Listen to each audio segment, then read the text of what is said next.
霊界通信小桜姫物語朝の朝風呂著55母の訪れ。私が滝の修行場へ滞在した期間はさして長くもなかった上に、あそこはいわば精神統一の特別の行場でございましたので、これはと言って特に申し上げるほどの面白い出来事もございませぬ。私はあの滝の音を聞きながら、いつもその音の中に溶け込むような気分で、自分の在りかも忘れて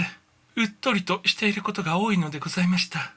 おかげさまでそうした修行の結果、私の統一は以前にも増してずっと深まり、ものを見るにもあれから大変に楽になったように自分にも感じられてまいりました。こちらの世界へ来ても全ては修行次第で、のんきに遊んでいたのでは決して力がつくものではないようでございます。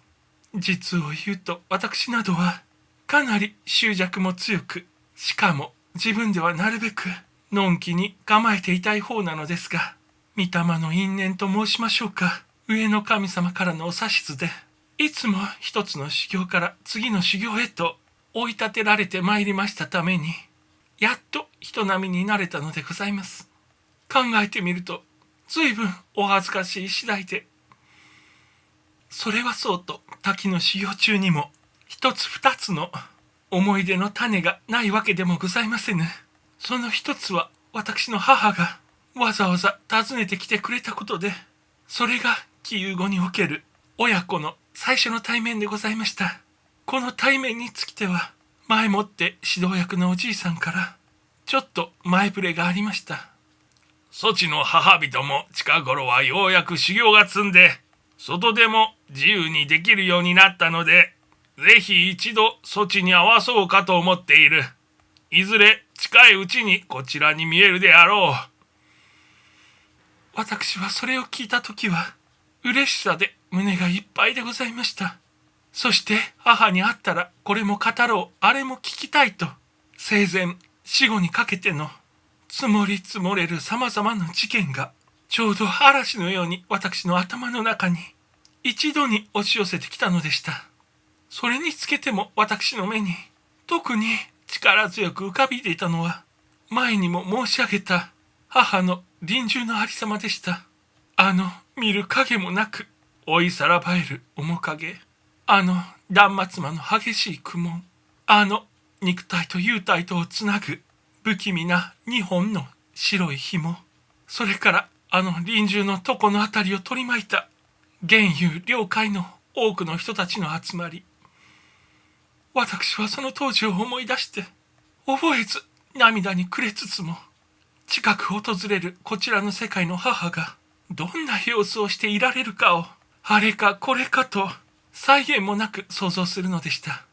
するとそれから間もなく神官と静まり返った私の修行場の庭に何やら人の訪れる気配がしましたので、ふと振り向いてみると、それは一人の指導役の老人に導かれた私の懐かしい母親なのでした。お母様、姫。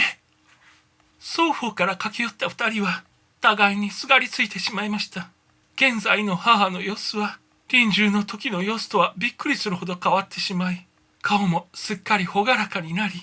年も確かにとばかり若返っておりました。母の方でも私が脆いそのわび住まいにくすぼり返っていた時に比べて、あまりに若々しく、あまりに元気らしいのを見て、自分のことのように心から喜んでくれました。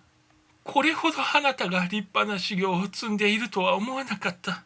あなたの体からはちょうど神様のように光が差します。そんなことを言いながら、